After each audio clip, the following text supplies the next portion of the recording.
نحمده ونصلي على رسوله الكريم اما بعد فاعوذ بالله من الشيطان الرجيم بسم الله الرحمن الرحيم رب اشرح لي صدري ويسر لي امري واحلل عقدة من لساني يفقهوا قولي.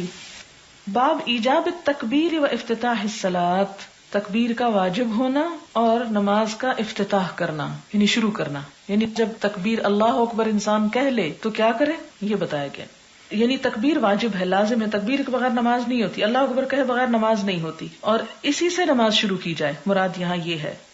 حدثنا ابو الیمان قال اخبرنا شعیب عن الزہری قال اخبرنی انس بن مالک الانصاری ان رسول اللہ صلی اللہ علیہ وسلم رکب فرسا فجحش شقه الایمن قال انس رضی اللہ عنہ فصلى يومئذ صلاة من الصلوات وهو قاعد فصلينا وراءه قعودا ثم قال لما سلم انما جعل الامام ليؤتم به فاذا صلى قائما فصلوا قياما واذا ركع فاركعوا واذا رفع فارفعوا واذا سجد فاسجدوا واذا قال سمع الله لمن حمده فقولوا ربنا ولك الحمد. حدیث گزر چکی ہے.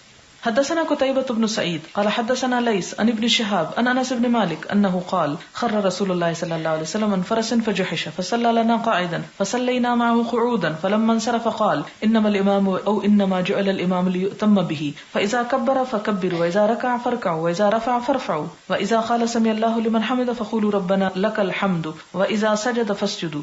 یعنی کچھ روایات میں ولک الحمد آتا ہے اور کچھ میں ربنا لک الحمد آتا ہے، دونوں طرح جائز ہے.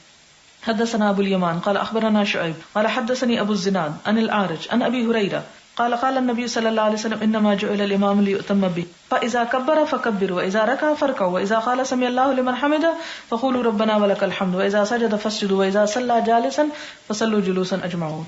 اب آپ نے یہ شاید سوچا ہو کہ میں نے آپ سے یہ کہا کہ چاہے ربنا لک الحمد پڑھ لو چاہے ولک ال، دونوں درست ہیں، تو آپ یہ کہیں گے حق تو ایک ہے، دو تو نہیں ہو سکتے. اگر دونوں کی سند حضور سے ملتی ہے تو دونوں ہی حق ہوتے ہیں. ہمیں کس پہ عمل کرنا چاہیے؟ جو ہم کو پہنچ جائے. یعنی ہم اس کے مکلف نہیں کہ جو ہمیں نہیں پہنچا ہم اس کی تلاش میں رہیں، اور جو پہنچ گیا اس کو یہ سوچ کے چھوڑ دیں کہ چونکہ وہ نہیں پہنچا اس لیے اس کو میں نہیں لیتی.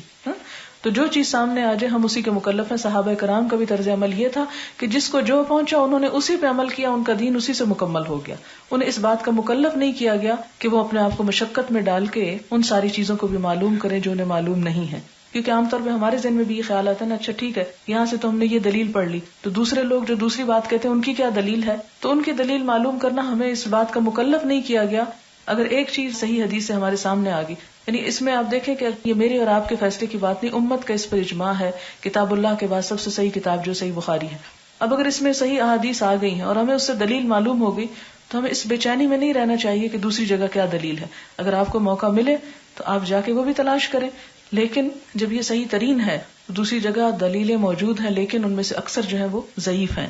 اور اس میں فرق کیا ہے؟ فرق یہ ہے کہ ایک شخص اگر اپنی عمارت بناتا ہے پکی اینٹوں سے تو اس کا اپنا ایک چارم ہے، اور ایک شخص کچی اینٹوں سے بنائے ہوئے تو کمرہ تو اس کا بھی بنا ہوا ہے. آپ یہ نہیں کہہ سکتے کہ وہ بغیر چھت کے بیٹھا ہے. مسجد نبی کی چھت کا جیسے آپ نے پڑھا کہ وہ ٹہنیوں سے اور کچی اس کی تھی، تو چھت تو وہ بھی تھی اور مسجد تو وہ بھی تھی، اور اس میں بھی پڑھنے کا اجر اور ثواب تھا. یہ نہیں کہا گیا جو کچی چھت کے نیچے پڑھے گا اس کا ثواب نہیں. اگر کسی کو میسر ہی کچی چاہتا ہے تو کچی کے نیچے پڑھ لینے کا بھی اس کو اجر اور ثواب ہے. لیکن اگر آپ کو پکی اینٹیں مل رہی ہیں اور میسر ہیں تو کیا کرو؟ پکی سے تعمیر کر لو. لہٰذا اس خلش میں مت پڑو اور اس پریشانی میں مت مبتلا ہو کہ یہ کیا ہے اور وہ کیا ہے. دونوں کے اپنا اپنا مقام اور اپنا اپنا ویلیو ہے. آپ کو اگر پکا میسر آ گیا تو پکا لے لیں، اور اگر کچے میں کچھ اور لوگ بیٹھے ہیں تو بیٹھے رہیں. آپ ان کو یہ نہ کہیں کہ آپ ہم سے حقیر ہیں، نہیں، جس کو جو مل گیا اس کا حساب اسی کے ساتھ ہے. باب رفع الیدین فی التکبیرۃ الاولی مع الافتتاح سواء. باب رفع الیدین، دونوں ہاتھوں کو اٹھانا، فی التکبیرۃ الاولی، تکبیر کہتے وقت. پچھلے باب میں کیا تھا کہ تکبیر کہنا لازم ہے. اب جب ہم نماز شروع کرتے ہیں اللہ اکبر کہتے ہیں تو کیا کرتے ہیں؟ دونوں ہاتھ اٹھاتے ہیں. اور یہ کس وقت اٹھانا چاہیے؟ مع الافتتاح سواء، اللہ اکبر کہنے کے ساتھ ہی اٹھا لینا چاہیے. یہ نہیں کہ آپ پہلے کہہ رہے ہیں اللہ اکبر اور پھر ہاتھ اٹھا رہے ہیں، یا پہلے ہاتھ اٹھا کے یوں کر لیتے اور پھر کہتے ہیں اللہ اکبر. نہیں، یہ دونوں کام ساتھ ساتھ ہونے چاہیے. حدثنا عبداللہ ابن مسلمہ عن مالک عن ابن شہاب عن سالم ابن عبداللہ عن ابیہ ان رسول اللہ صلی اللہ علیہ وسلم کان یرفع یدیہ حذو منکبیہ، کہ آپ صلی اللہ علیہ وسلم کیا کرتے تھے؟ اپنے ہاتھ اٹھاتے تھے کہاں؟ حذو منکبیہ، اپنے دونوں مونڈوں تک. اذا افتتح الصلاۃ، جب ابتدا کرتے تھے نماز کی. واذا کبر للرکوع، اور جب تکبیر کہتے تھے رکوع کے لیے. وَإِذَا رَفَعَ رَأْسَهُ، اور جب سر اٹھاتے تھے اپنا من الرکوع، رکوع سے. رفعهما كذلك، تو آپ صلی اللہ علیہ وسلم پھر اپنے ہاتھ اسی طرح اٹھا لیا کرتے تھے. یعنی کیا پتہ چلتا ہے کہ آپ کب کب ہاتھ اٹھاتے تھے؟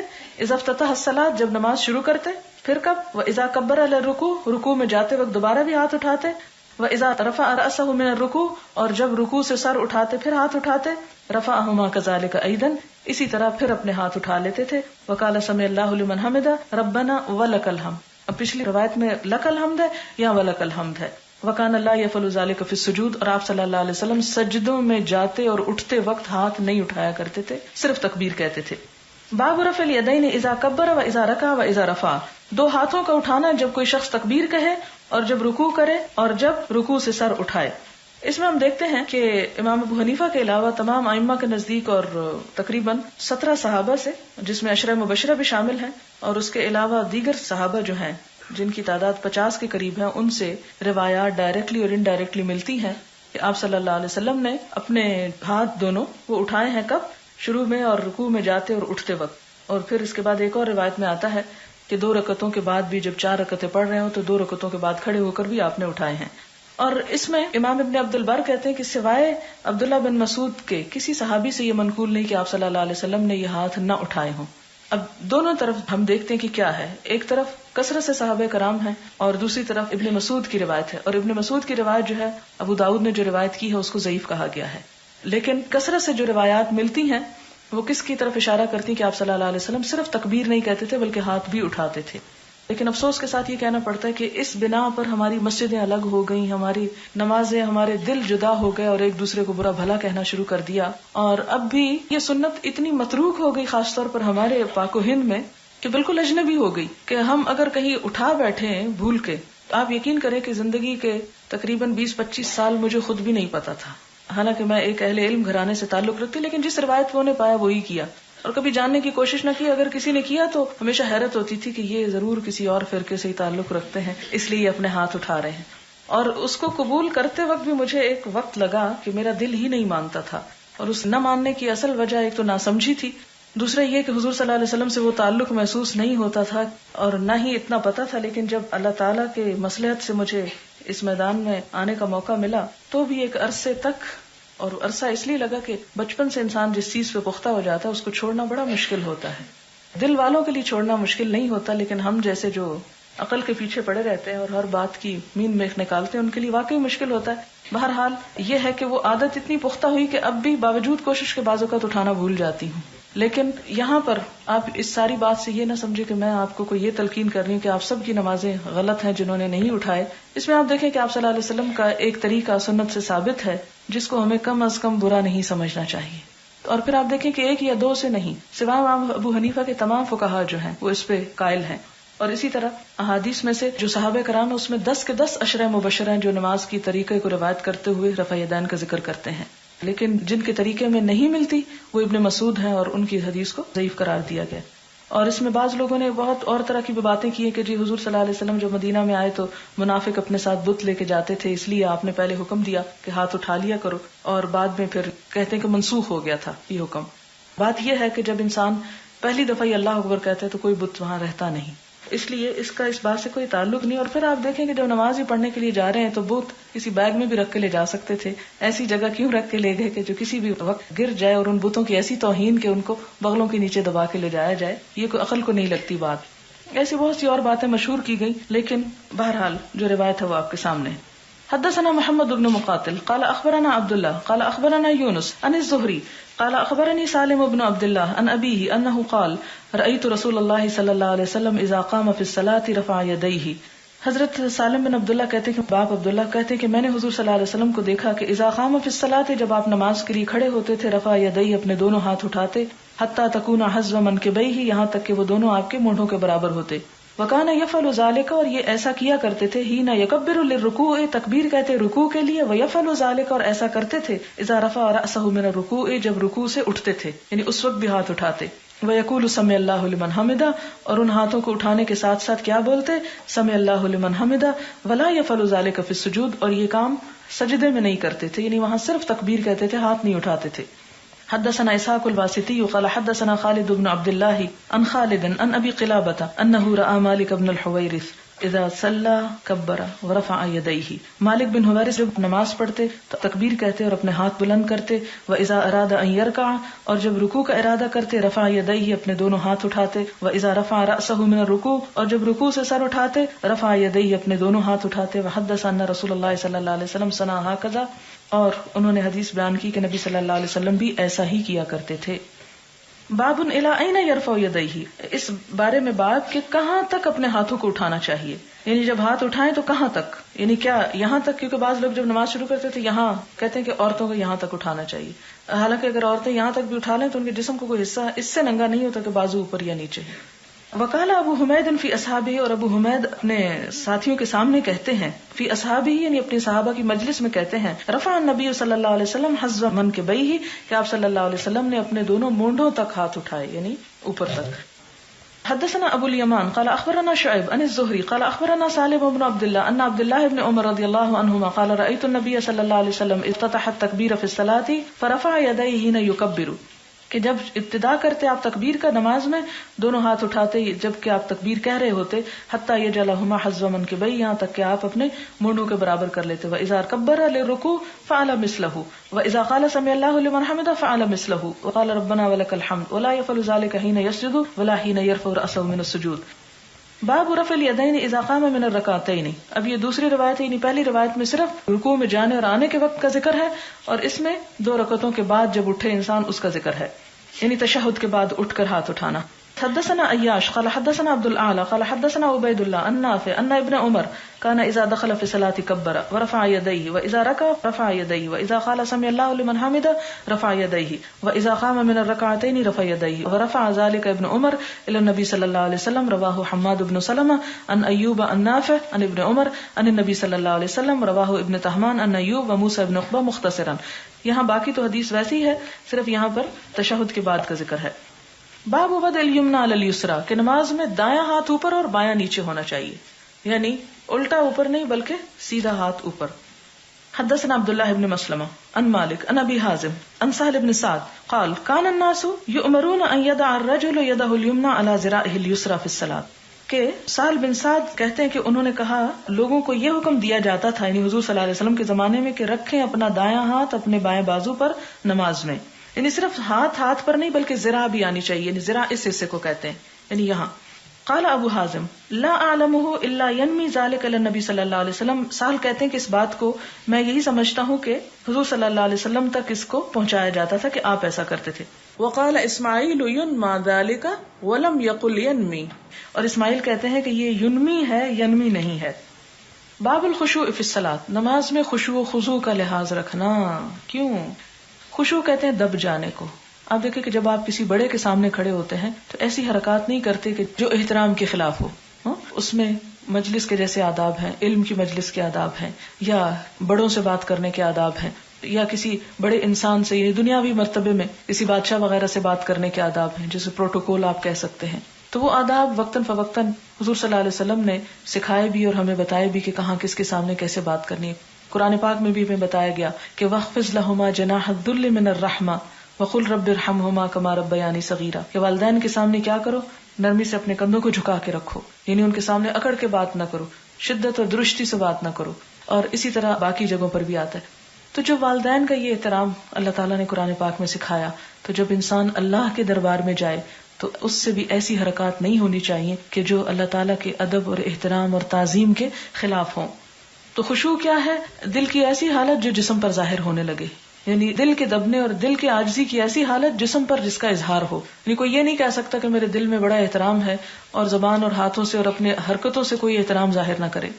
حدثنا اسماعیل قال حدثني مالک عن ابی الزناد عن الاعرج عن ابی ہریرہ ان رسول اللہ صلی اللہ علیہ وسلم قال، آپ نے فرمایا هل ترون قبلتی ها هنا، کیا تم سمجھتے ہو کہ میرا قبلہ یہاں ہے، یعنی میں صرف سامنے دیکھتا ہوں. واللہ ما يخفى علی رکوعکم ولا خشوعکم، خدا کی قسم مجھ پر تمہارا رکوع اور خشوع چھپا ہوا نہیں ہے، میں اس کو بھی محسوس کرتا ہوں. وانی لاراکم من وراء ظہری، اور میں تمہیں اپنے پیچھے سے دیکھتا ہوں. اور یہ حقیقت ہے کہ اگر ایک شخص بھی صف میں کھڑا ہو کر خشوع و خضوع کا احساس نہیں کر رہا تو اس کا اثر ساری نماز پہ پڑتا ہے، سب کی نماز ڈسٹرب ہوتی ہے. اس لیے کوئی ایسی حرکت نماز میں نہیں کرنی چاہیے. بعض لوگ بہت ہلتے ہیں، بعض اوقات لوگ جو ہیں وہ سونے لگتے ہیں، تو اس سے کیا ہوتا ہے کہ جو پاس بیٹھا شخص ہوتا ہے اس کی نماز پر بھی خلل پڑنے لگتا ہے. کہتے ہیں کہ صحبت ہم نشی انسان جس کے پاس بیٹھتا ہے لامحالہ اس کی عادات جو ہے اس کے اندر آ جاتی ہیں، اور اسی لیے اچھے لوگوں سے دوستی کا حکم دیا گیا یا اس کی ادب سکھایا گیا. اور اسی طرح ہم یہ دیکھتے ہیں کہ وہ کہتے ہیں نا کہ خربوزے سے خربوزہ رنگ پکڑتا ہے، وہ ہماری زبان میں بھی اسی سے مثال آئی ہے. آپ صلی اللہ علیہ وسلم نے دوستی کا معیار بھی یہی بتایا کہ جب تم کسی سے دوستی کرو تو دیکھو کہ کس سے دوستی کر رہے، کیونکہ انسان اپنے دوست کے دین پر ہوتا ہے، جیسا وہ ہوگا تم خود بخود ویسے ہی ہوتے چلے جاؤ گے. اور دوستی ایک تعلق ہوتا ہے، اور نماز میں بھی کیا ہے، ایک تو اللہ تعالیٰ سے تعلق ہے اور ایک ہر شخص کا دوسرے سے تعلق ہے جو ایک دوسرے کے ساتھ کھڑا ہو کے نماز پڑھا ہے. تو اگر ایک شخص آداب اور احترام کا لحاظ نہیں رکھ رہا، خشوع و خضوع نہیں ہے اس کی نماز میں، لا محالہ وہ دوسرے کو متاثر کرے گا. اگر وہ نماز میں جماعیاں لے گا تو سارے لینا شروع کر دیں گے اور اس سے مجلس کا ٹیمپو ٹوٹ جائے گا. حدثنا محمد بن بشار قال حدثنا غندر قال حدثنا شعبہ قال سمعت قتادة عن انس بن مالک ان النبی صلی اللہ علیہ وسلم قال اقیموا الرکوع والسجود. آپ نے فرمایا رکوع اور سجدے قائم کرو، یعنی درست طور پہ ادا کرو. فواللہ انی لاراکم من بعدی، پس اللہ کی قسم کہ میں تمہیں اپنے پیچھے سے دیکھ رہا ہوں. وربما قال من بعد ظہری، اور ایک روایت میں آتا ہے کہ آپ نے یوں فرمایا کہ میں اپنی پیٹھ کے پیچھے سے، اذا رکعتم وسجدتم، جب تم رکوع اور سجدے کرتے ہو تو پیچھے سے بھی مجھے محسوس ہو جاتا ہے، میں دیکھ لیتا ہوں تم کیا کر رہے ہو. اور بار بار آپ کا یہ فرمانا کہ میں دیکھتا ہوں تم کو، یہ کیا ہے؟ بالکل ایسے جیسے استاد یہ کہ میں دیکھ رہا ہوں تم لوگوں کو تم کیا کر رہے ہو. تو اس سے کیا ہوگا کہ جو لوگ صحیح بیٹھے ہوں گے ان کو تو کوئی فرق نہیں پڑے گا، لیکن جو کسی بھی طرح یعنی کسل مندی کا شکار ہوں تو وہ بھی الرٹ ہو کے بیٹھ جائیں گے. تو آپ صلی اللہ علیہ وسلم نے دراصل ایسا کہہ کہ صحابہ کرام کو الرٹ کرنا چاہا. باب ما یقول بعد التکبیر، باب جو کہے تکبیر کے بعد، تکبیر تحریمہ کے بعد کیا کہے. حدثنا حفص بن عمر قال حدثنا شعبہ عن قتادہ عن انس ان النبی صلی اللہ علیہ وسلم وابا بکر وعمر رضی اللہ عنہما كانوا يفتتحون الصلاة بالحمد للہ رب العالمین، کہ آپ صلی اللہ علیہ وسلم حضرت ابو بکر اور حضرت عمر جو تھے وہ نماز میں ابتدا کرتے تھے کس سے؟ سورۃ فاتح سے. اچھا ایک روایت تو یہ ہو گئی. اچھا ایک اور روایت ہے. حدثنا موسى بن اسماعیل قال حدثنا عبد الواحد بن زیاد قال حدثنا عمارة بن القعقاع قال حدثنا ابو زرع قال حدثنا ابو هريرة قال كان رسول الله صلی اللہ علیہ وسلم يسكت بين التكبير وبين القراءة اسكاتة. آپ صلی اللہ علیہ وسلم کا طریقہ کار کیا تھا کہ آپ صلی اللہ علیہ وسلم چپ ہو جاتے تھے تکبیر اور قراءت کے درمیان، تھوڑی دیر چپ ہونا، اسکات چپ، یعنی آپ اللہ اکبر کہہ کے ایک دم سورۃ الفاتحہ نہیں پڑھتے تھے بلکہ کیا کرتے، تھوڑی دیر خاموش ہوتے تھے. وہ کیا؟ قال احسبه قال ہنیۃ، راوی کہتے ہیں کہ میں سمجھتا ہوں کہ جیسے انہوں نے کہا کہ تھوڑی دیر، ہنیہ تھوڑی دیر. فقلت، تو میں نے عرض کیا، بے ابی و امی یا رسول اللہ، میرے ماں اور باپ آپ پہ قربان ہے اللہ کے رسول صلی اللہ علیہ وسلم، اسکاتو کا بین التکبیر والقراءۃ ما تقول، یہ جو آپ چپ ہو جاتے ہیں تکبیر اور قراءت کے درمیان تو کیا کہتے ہیں؟ قال اقول، آپ نے فرمایا میں کہتا ہوں، اللہم باعد بینی وبین خطایای کما باعدت بین المشرق والمغرب، اللہم نقنی من الخطایا کما ینقی الثوب الابیض من الدنس، اللہم اغسل خطایای بالماء والثلج والبرد.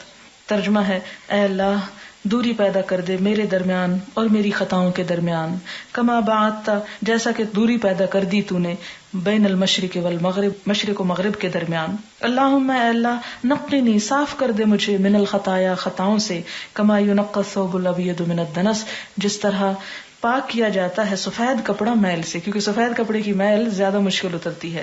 اللہم اغسل خطایا، یا اے اللہ میری خطاؤں کو دھو ڈال، بالماء پانی سے، والثلج اور برف سے، والبرد اور اولے سے.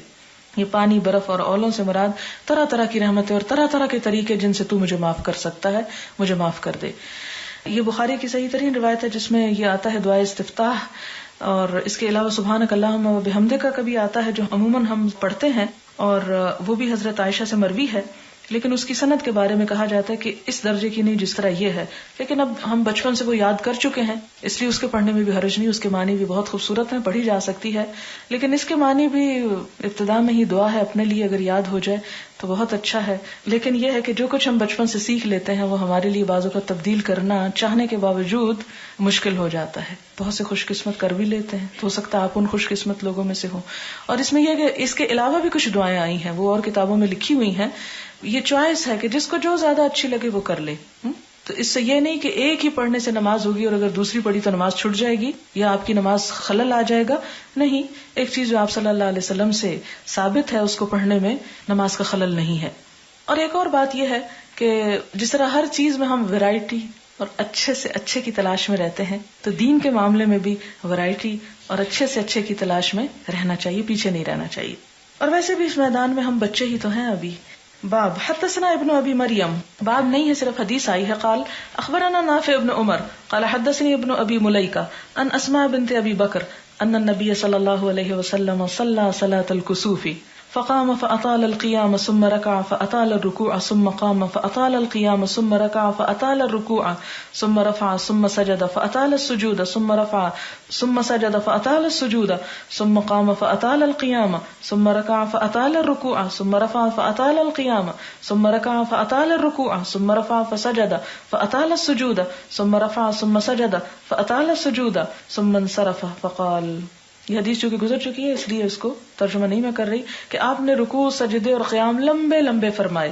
مختصراً بات یہ ہے اس میں جب آپ سلام پھیر چکے تو فرمایا قد دنت منی الجنت، جنت میرے قریب لائی گئی، حتی یہاں تک کہ لو اجترأت، اگر میں جرأت کرتا علیہا اس پر، لجئتکم بقطاف من قطافها، کہ میں اس کے خوشوں میں سے ایک خوشہ تمہارے لیے پکڑ لاتا. یعنی بالکل حقیقی صورت دکھائی گئی.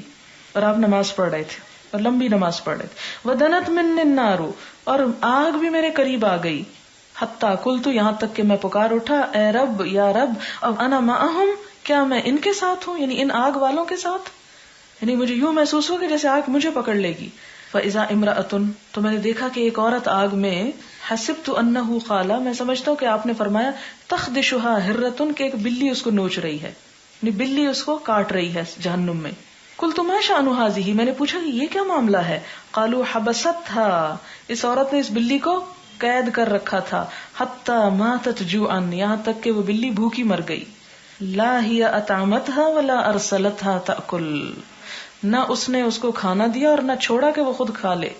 قال نافع، نافع کہتے ہیں حسبت انہ قال، میں سمجھتا ہوں کہ انہوں نے یہ بھی کہا، من خشیش او خشاش الارض، کہ بلی زمین کے کیڑے وغیرہ کھا لیتی، خشیش یا خشاش الارض. اس سے کیا پتہ چلتا ہے؟ دو باتیں پتہ چلتی ہیں. ایک تو یہ کہ جانوروں کے حقوق بھی ہیں، اور جانوروں کے حقوق میں یہ ہے کہ انہیں کھانا پانی دیا جائے، ان کو جو کم از کم آپ کے پاس ہو. آپ نے جو پیٹس رکھے ہوئے ہیں، جو باہر ہیں ان کی تو ذمہ داری آپ پہ نہیں، آپ کے رب پہ ہے.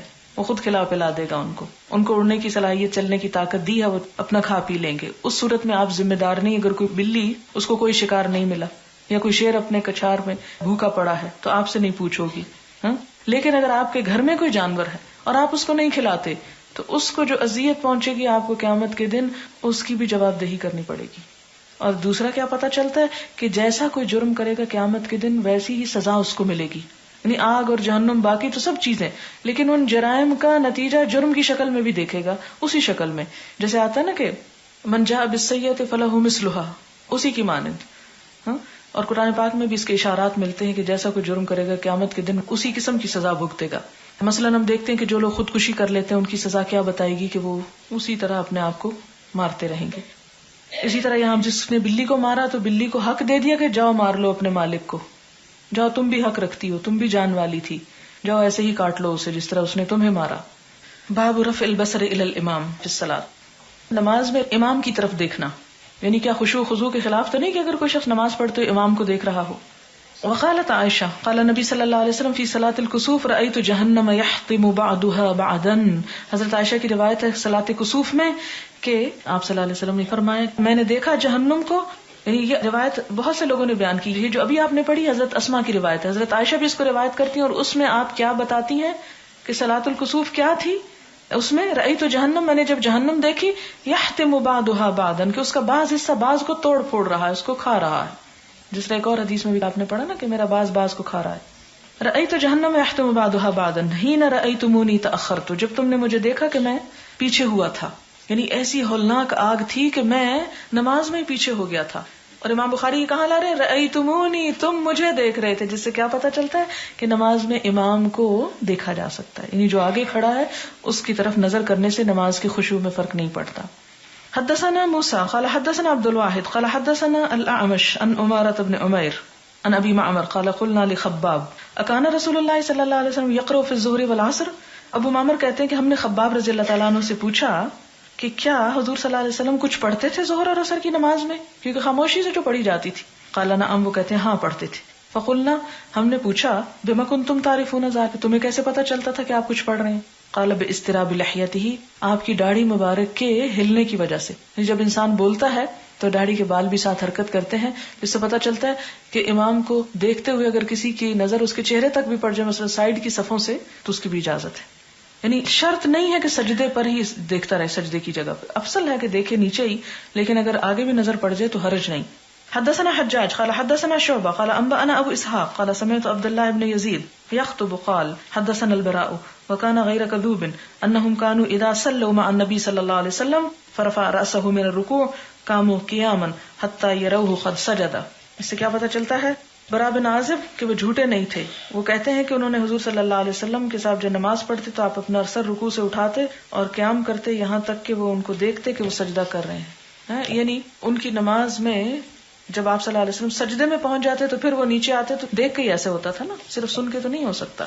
یعنی صحابہ کرام آپ صلی اللہ علیہ وسلم کے ساتھ جب نماز پڑھتے آپ رکوع سے اپنا سر اٹھاتے تو وہ آپ کو دیکھتے کھڑے رہتے کہ رکوع سے اٹھا چکے ہیں تو وہ اٹھاتے، یعنی رکوع میں بھی ذرا سا دیکھ لیتے تھے. یہاں تک کہ جب آپ سجدے میں جاتے اس وقت وہ سجدے میں جاتے تھے. تو یہ امام کی پیروی اسی وقت ہو سکتی ہے جب آپ امام کو سننے کے ساتھ دیکھ بھی رہے ہوں. حدثنا اسماعیل قال حدثني مالك عن زید بن اسلم عن عطاء بن يسار عن عبد الله بن عباس رضی اللہ عنہما قال خسفت الشمس على عهد رسول اللہ صلی اللہ علیہ وسلم. سورج گہنا گیا آپ کے زمانے میں. فصلى تو آپ نے نماز پڑھائی. فقالوا یا رسول اللہ رأيناك تناول شيئا في مقامك. لوگ کہتے ہیں کہ ہم نے آپ کو نماز میں دیکھا کہ آپ کوئی چیز اپنی جگہ میں پکڑ رہے تھے. ثم رأيناك تكعكعت پھر ہم نے دیکھا کہ آپ پیچھے ہٹ گئے ہیں.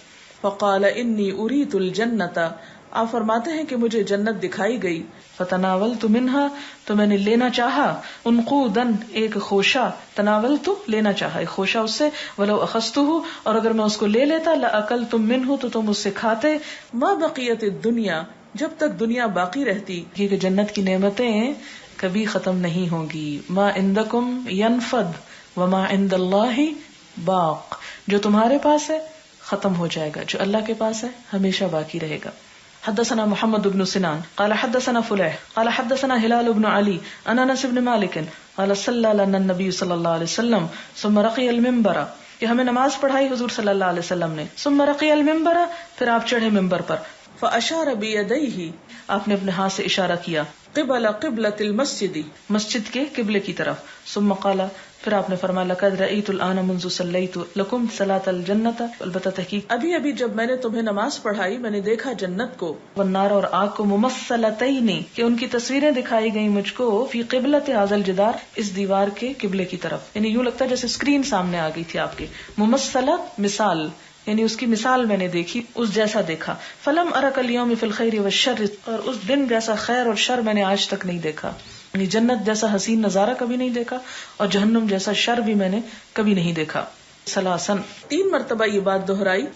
باب رفع البصر الى السماء فی الصلاۃ رفع اٹھانا بصر نگاہ کا الى السماء آسمان کی طرف فی الصلاۃ نماز میں. یعنی کیا انسان اوپر بھی دیکھ سکتا ہے؟ یہ سب کیا پتہ چلتا ہے؟ سامنے تو دیکھ سکتا ہے، امام کو بھی دیکھ سکتا ہے، لیکن کیا آسمان کو بھی دیکھ سکتا ہے؟